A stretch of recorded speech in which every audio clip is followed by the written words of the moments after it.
Oops, what did I do? Yeah. Thank you for joining the Nonprofit Learning Lab's free online webinar this morning, everyone. You are currently participating in the power of untold stories. Questions are encouraged throughout the webinar, and you can type them into the question box as they arise, and they'll be read by me, our moderator today. My name is Tori. I'm here representing the Nonprofit Learning Lab. Your presenter today is Lauren Reedy. I'll now hand it over to you, Lauren. Well, that was fun and easy. Hello, welcome, good morning. Hope you all are doing well wherever you're tuning in from. I am located here in Memphis, Tennessee. That's the central time zone. Welcome, and I hope today is both engaging and insightful and really helps you think a little bit deeper about your organization story, your personal story, and maybe motivate and ignite a fire in you given all that we've been through in the last year. Who's been through a pandemic? All of us, all people on the call today. So just before we get started, I wanted to give you a little bit of an intro, tell you a little bit about who I am. I told you already, I'm in Memphis, Tennessee, based here. This is my home, but I am from Cedar Rapids, Iowa, which is 10 long hours north of here, right up the Mississippi. I'm a former TV journalist. I spent a decade in TV news, working all kinds of TV jobs. Started as a production assistant, all the way up to working on air, reporting, daily turn, that kind of stuff. I am now the principal storyteller of Forever Ready Productions, and we're a production company that serves nonprofits. That is our primary source of serving, and we try to make video accessible to nonprofits. Also an Emmy award-winning storyteller. I always like to throw that in there. I forget to include that in what we do. And you're going to hear about one of those stories today.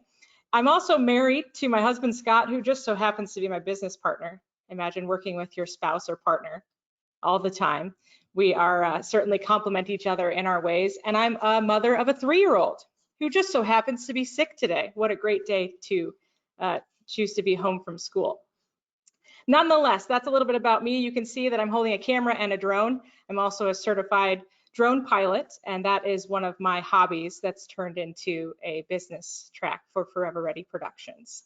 Today, here are some learning objectives for you, for those of you who are looking for some takeaways.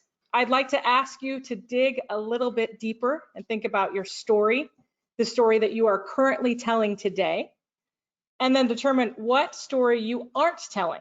There are some stories in your organization, I would imagine, that you're afraid to tell or have yet to tell.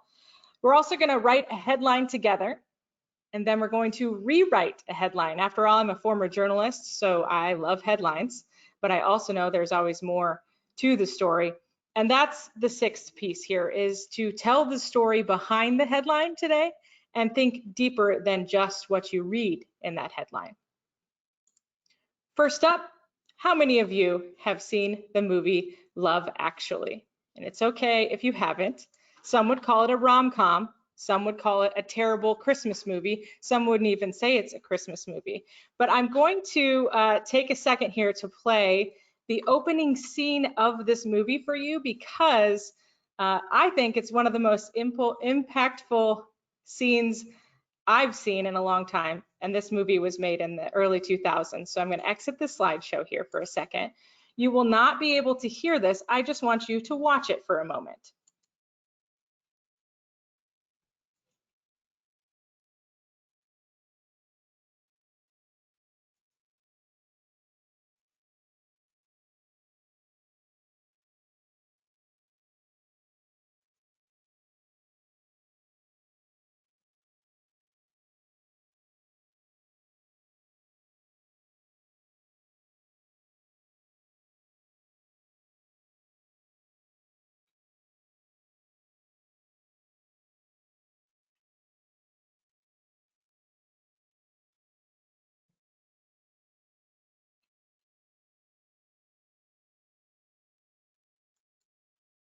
Okay, so I'm sure that was really interesting to watch since you didn't hear the audio. The whole reason why I wanted you to watch that, though, is because that opening scene of a movie made in the early 2000s is narrated by Hugh Grant. British accent is wonderful. I will not try to imitate it. And as you're watching it, you're hearing him narrate a story of love. And all of these moments that start a fictional movie were real moments. They were captured inside the Heathrow airport and then later asked permission to be included in the movie. So what you just watched were real reunions with families around the holiday. And at the end, he says, if you look for it, I've got a sneaky feeling love actually is all around us. What I love about this is that you really, if you watch it, feel those moments. If you've ever reunited with loved ones, and if you're like me and you just reunited with loved ones after more than a year of being apart, those scenes really mean something to you. And this is the beginning of my talk to illustrate really that there's so much more behind what we see and what we read each day. And for me, I can't help it because I'm a former journalist. It's always sort of a piece of who I am. I always think there's more to the story. And today we're going to explore the more behind the headline and the more behind what you watch and what you see, because these are untold stories. They have impact, they inspire impact, and they remind us that we're all human. They make us feel something, they maybe call us to action, inspire us, transform our hearts. And that last piece is really important when it comes to telling your story in a way that inspires people to perhaps donate to your cause. So from my experience, telling stories beyond the headline led me on a new path personally, but also has taken me to places I've never imagined. And today I'm going to give you some examples of how stories have moved me personally, but also moved the audience they were intended for. And hopefully you'll walk away with a new headline for you, for your organization, and something that you can share with your audience that energizes them and energizes your staff. So first up, little throwback for you. That's a picture of me in high school. My wardrobe hasn't changed much since I left television. I love wearing a hoodie and glasses, but that's me back in 2003. I was working at a TV station. Like I said, I did about every job you could. There I was a camera operator, and I was 17 years old, working at a local ABC affiliate. One of the most educational jobs I ever had, though, because I got to see everything that goes into the headline that you read now on the website or see in the newscast. And it planted a seed in me to focus on people at the center of stories, to tell stories about people, because those are the ones who are impacted by the news and the information we share. I spent about a decade working in TV news. These are some of the fun highlights, just to show and kind of give you some context for all the different stories I've been able to tell. I did get to go to the White House. I covered that. I also covered my fair share of snowstorms. I spent time in Dubuque, Iowa, Omaha, Nebraska, and Memphis, Tennessee, where I landed in 2013. And the first 6 months in Memphis, I got to cover the White House, the NCAA tournament, the Memphis Grizzlies going to the playoffs, and a couple of national stories. So as you can imagine, it was really exciting, especially telling people to get their bread and milk. It was exciting until suddenly it wasn't. And that's because of this blurred background here. Breaking news.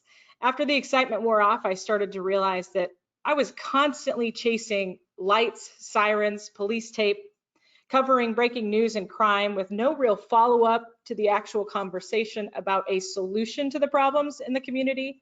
And it was really wearing on me. Sure, every once in a while I'd get to cover a story like I showed you in that last slide with, the White House or covering the Memphis Grizzlies, but I was becoming a cynical person and a bitter person, which I don't know if you've noticed already, but that's not who I am, and that's who I never want to be. And then came this story that I like to share with people, because this story is an example of a full circle moment and a story beyond the headline. Really a surprise for both the characters of the story and myself. Before I dive into the adventures of leaving the television business, I want to tell you this story that I covered in 2013 because it relates. So trust me for a second. Imagine this. It's a hot, humid day, just like today, in Memphis, Tennessee. I am an eager, young, creative multimedia journalist, which means I shoot, edit, and write all of my own stuff. And I'm super eager in my career at a top 50 market, which is a big deal. At least it felt like it at the time. I was really living the dream, and I was covering a lot of bad news, like I shared with you. It was really bad for my soul. On this particular day, I was on assignment and assigned a story about, you see it right there, a pizza delivery driver who was shot and robbed for $7. The victim was taken to our local trauma center, where he was there for more than 40 days. This is our local trauma center with the beautiful backdrop of the city. At the time, when you covered a crime like that, you'd grab a police report downtown, and then you would head to the trauma center and you park outside, which is why I'm showing you this photo. You can see the cars parked along the street. You would park outside and you call all the numbers on the report, get in contact with the media folks inside the hospital, and just try to see if the family member involved in this would want to talk to you. I mean, who doesn't want to talk to you, the media, on the worst day of your life? Sign me up, right? Right? So I called the numbers on the press or on the actual police report. The victim's cell phone was listed and his dad answered. His dad, yep. His son was in a coma, so of course he couldn't answer the phone. Sitting outside the hospital, though, in my news car, I compassionately, carefully, and kindly asked if he'd want to do an interview. He kindly declined, as you can imagine.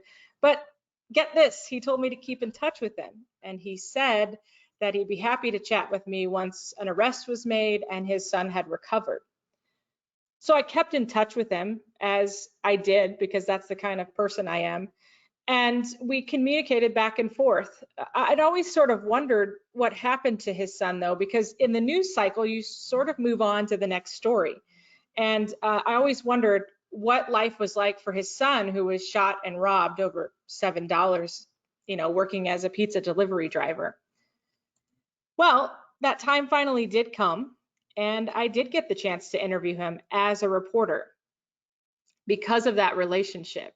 Not because I wanted the story or because I wanted to be, to be the only one to tell it, but because I was so curious how he felt and what was life like after this. So we kept in touch, and this is a shot of his hands. He was not interested in being on camera, understandably so, but he did end up talking to me about the incident. And then, of course, like a good reporter, I moved on to all the other stories. And I often thought to myself, what happens after the tragedy?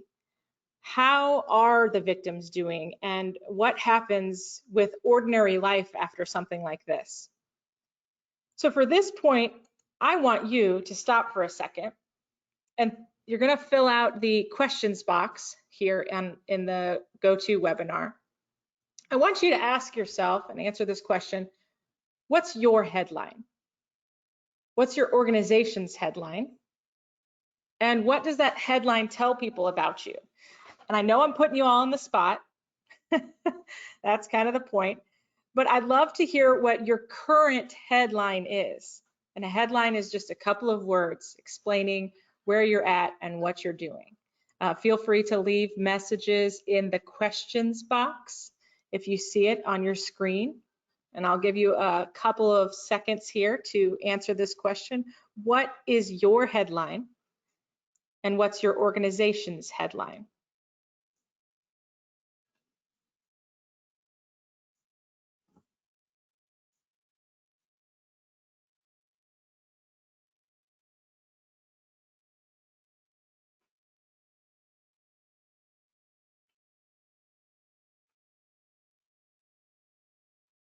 You should see the questions box in your GoToWebinar dashboard.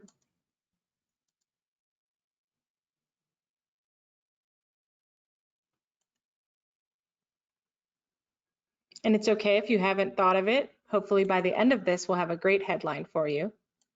An example might be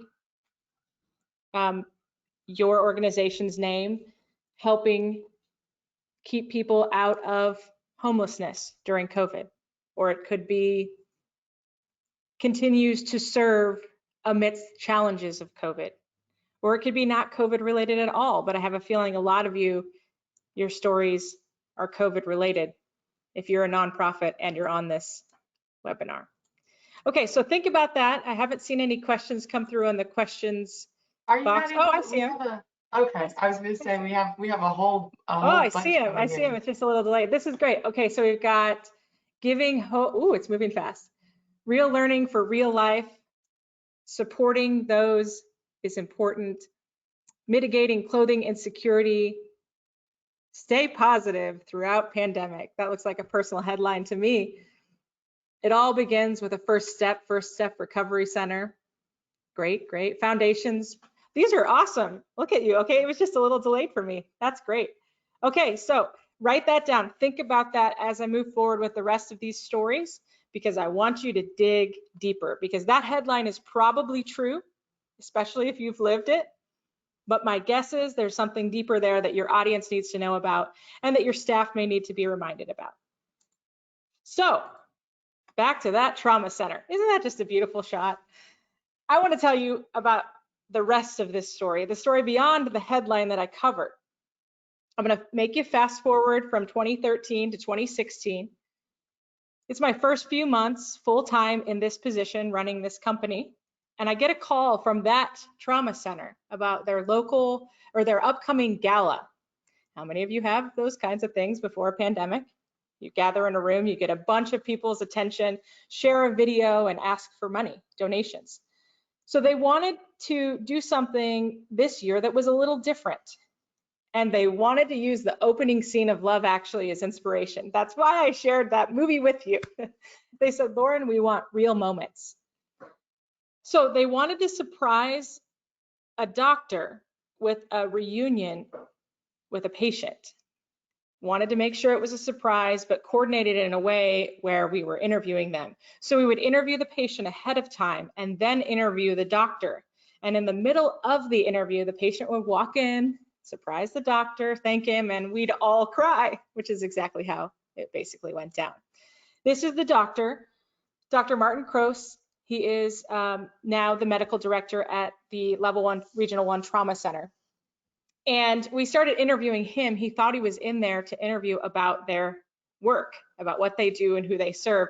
And I asked him a question about a pizza delivery driver, and I asked him if he remembered that patient.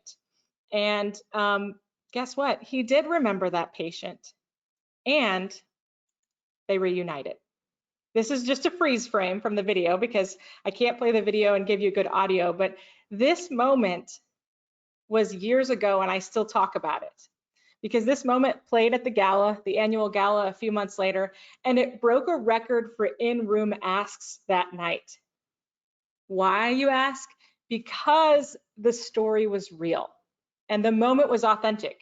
Yes, we did a little bit of coordinating to make that moment happen, but the moment unfolded before our eyes and we didn't do anything to interrupt it. It was an untold story, the ones you don't see in the headlines, the ones that aren't followed up on in the news cycle. And wow, can they make a change? Sometimes these stories change our path. Sometimes they change others' path. In this particular case, the doctor was reminded how important his work is, and the patient had a full circle moment, being able to thank the man and his team who helped save his life.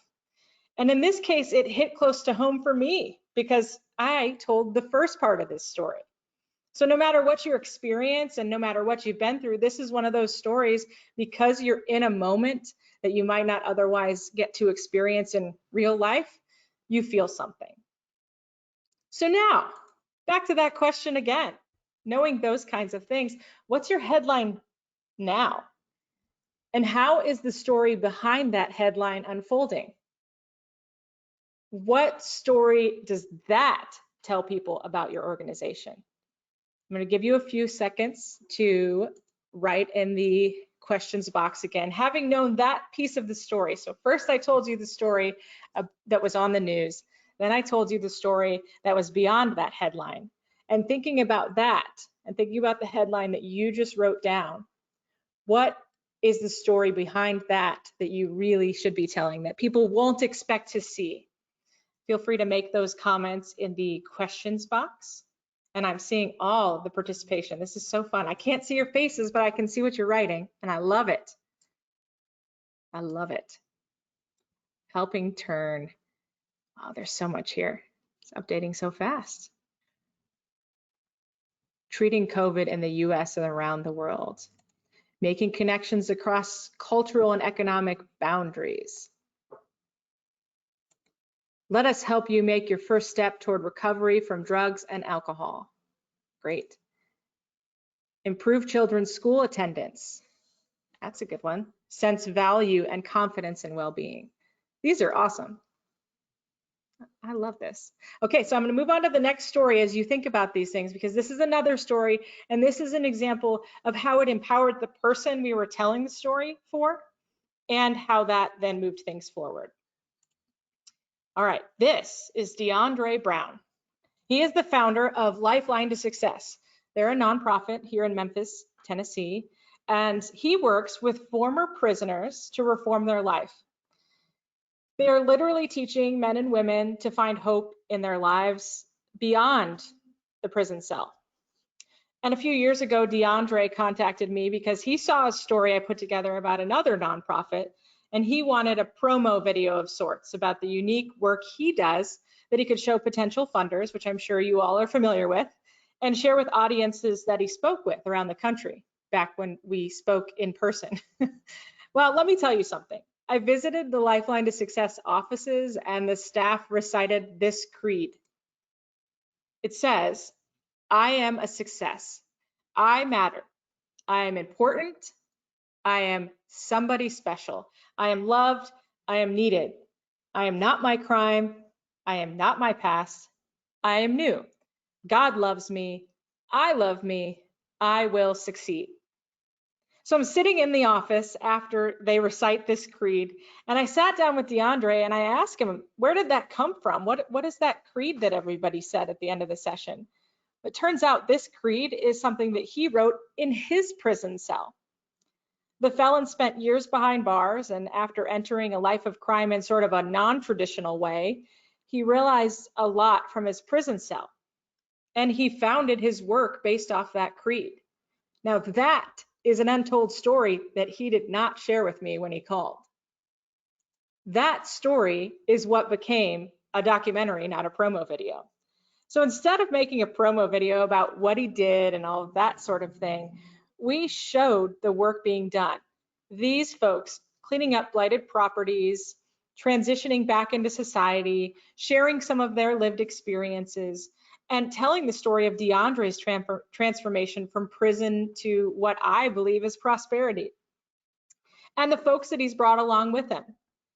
The story not only empowered him, but all the men and women he works with.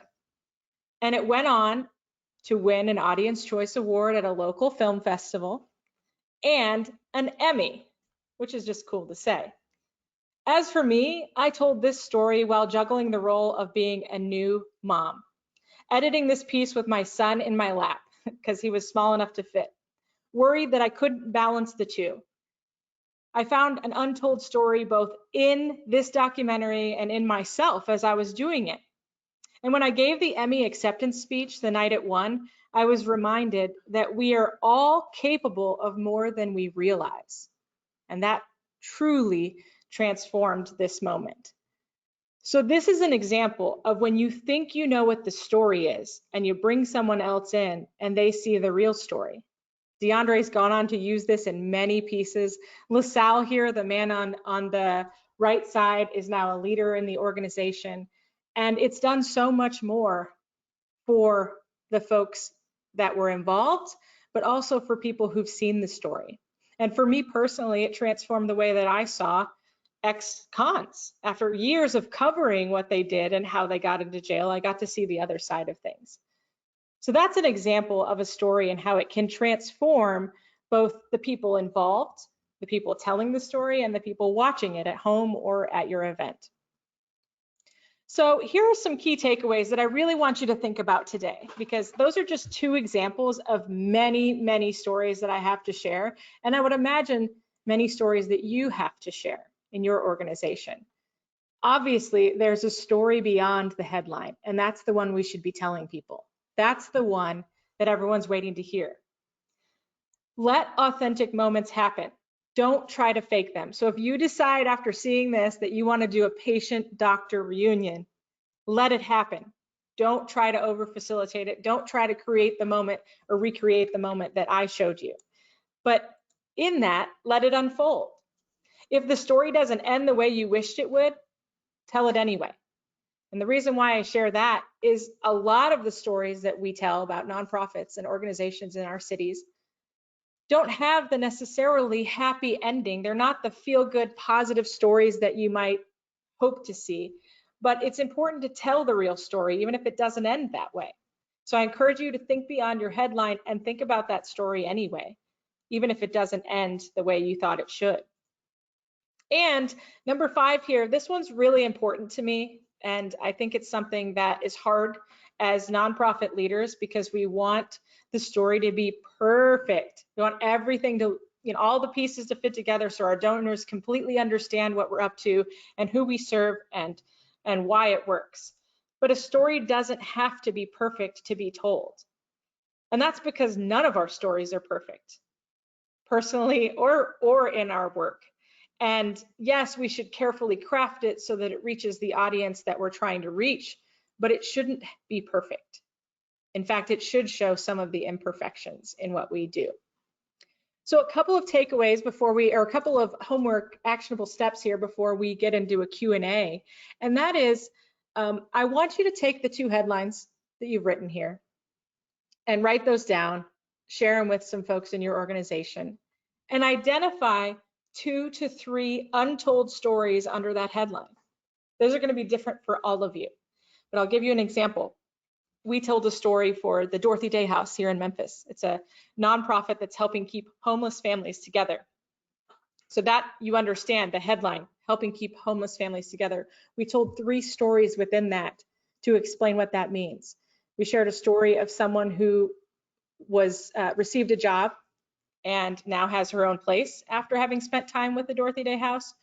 We told the story about the Dorothy Day House serving children during COVID in an online school format. And we told the story about who the Dorothy Day House is named after and what she would have done in this time of COVID pandemic time. So those are 3 stories we were able to tell beyond the headline that dug a little bit deeper. Number 3, coordinate with your team to tell at least one of those stories in the next month. I know I'm pushing you here. I know I'm pushing you. Many of you, it's the beginning of your fiscal year. You just ended your last fiscal year.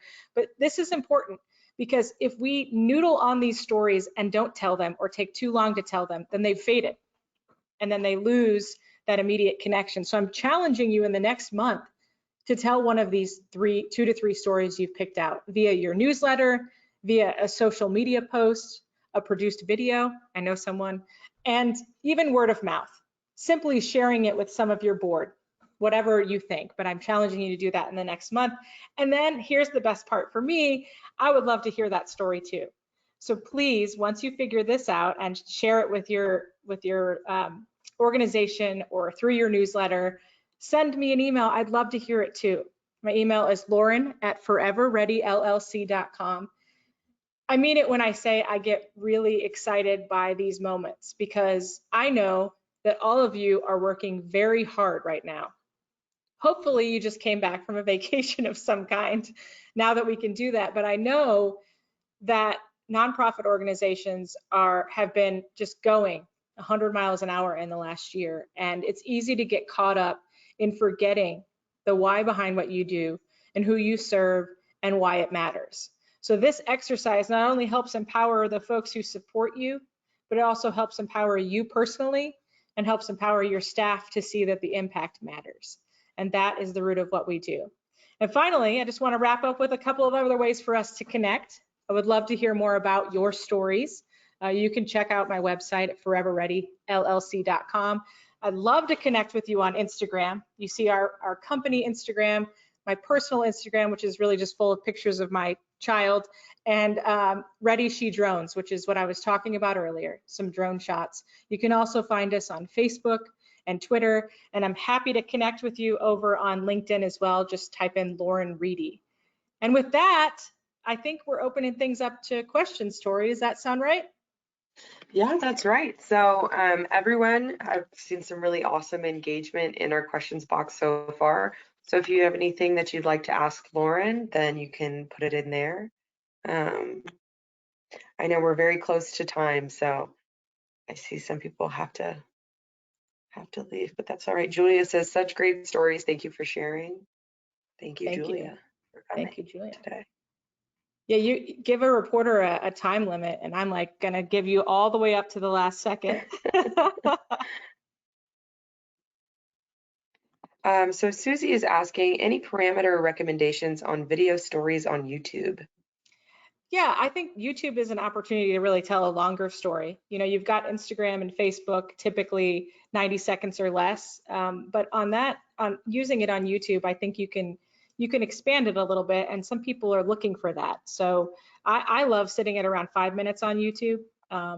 And beyond that, you can kind of take it and run with it. The important thing is, if you're going to do something that long, keeping it moving, making it interesting and exciting, and having a little surprise in there, which is like the surprises that I shared with you. Putting those in there would be important. Excellent.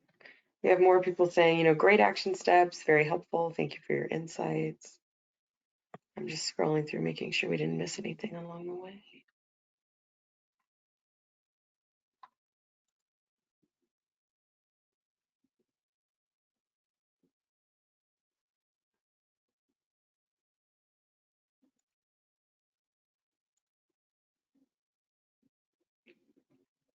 All right, I'm going to give everyone just a couple more seconds to throw everything in the chat. And if if we close this webinar and if you have a question for Nonprofit Learning Lab or for Lauren, feel free to reach out to us directly and we will help you out.